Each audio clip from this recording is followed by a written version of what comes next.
warahmatullahi wabarakatuh. Shalom Om Swastiastu, Namo Buddhaya, salam kebajikan.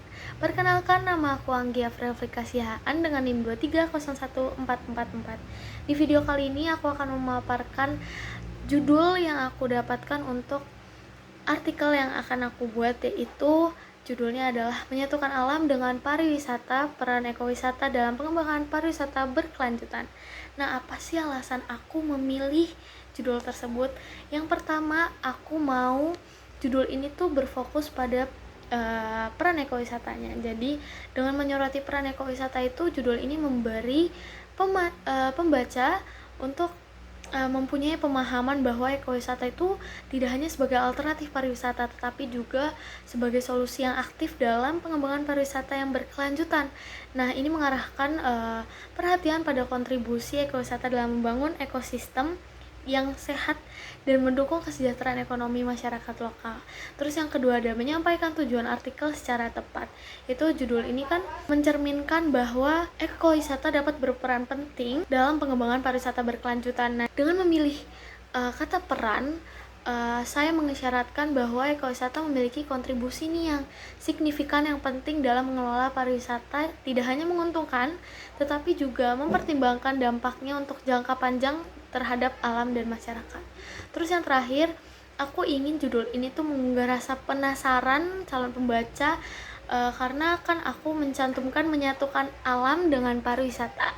Nah, itu kan memberikan kesan bahwa artikel ini akan membahas secara praktis dan inovatif untuk mengharmoniskan antara dua elemen yang sering kali dipandang berseberangan, keinginan untuk menikmati alam dan kebutuhan untuk melindunginya.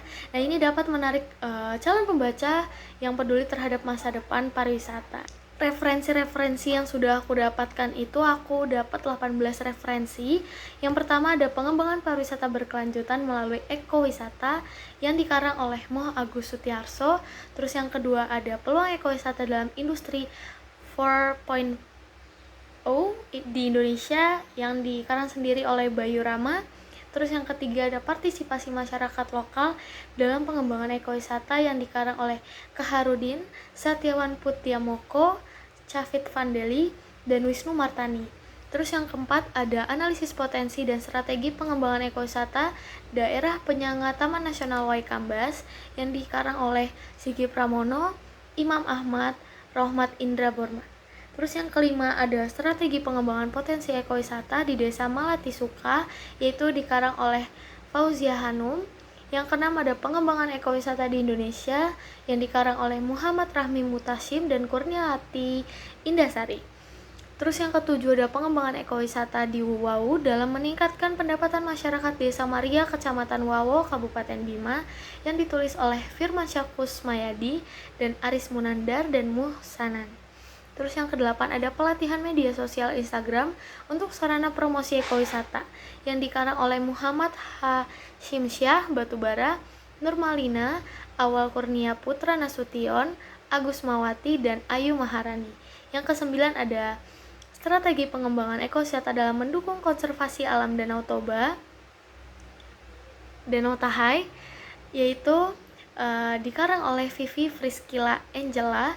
Yang ke-10 ada pengertian dan konsep dasar ekowisata, yaitu dikarang oleh Chavit Vandeli. Terus yang ke-11 ada optimalisasi pengembangan potensi ekowisata sebagai objek wisata andalan di Kabupaten Kutai Kartanegara Provinsi Kaltim yang ditulis oleh M. Soleh Pulungan.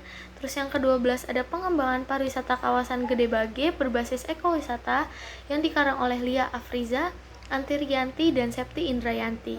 Yang ke-13 ada strategi pengembangan ekowisata mangrove di Provinsi Bali Mangrove Ekowisata Development Strategy in Bali Province, itu dikarang oleh Dewa Gede Mahardana, Dana Zulfikri, dan Nunung Sabariah.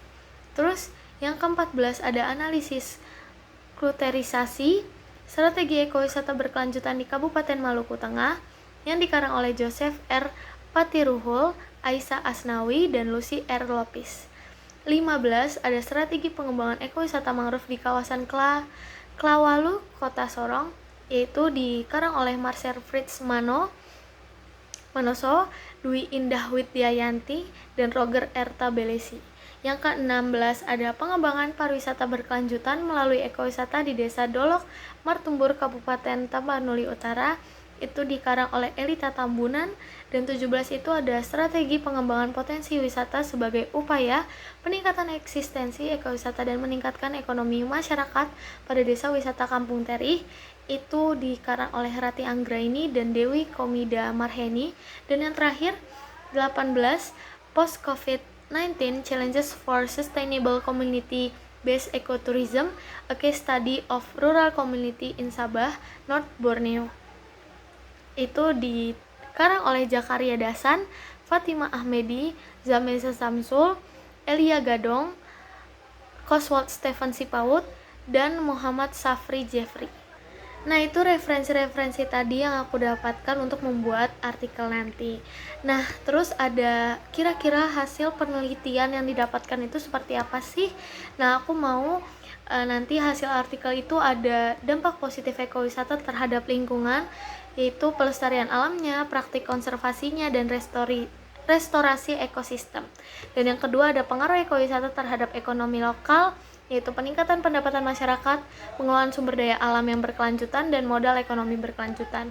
Terus ada juga tantangan dalam implementasi ekowisata, yaitu keterbatasan infrastruktur, kurangnya kesadaran dan pendidikan, dan overtourism pada destinasi populer. Terus yang keempat, keterlibatan masyarakat dalam ekowisata, pemberdayaan komunitas lokal, peran tradisi dan budaya lokal, keterlibatan dalam pengambilan keputusan. Itu saja sih yang bisa saya sampaikan dalam video ini. Kurang lebihnya mohon maaf, semoga video ini dapat menambah wawasan bagi kalian semua. Kurang lebihnya mohon maaf. Dadah.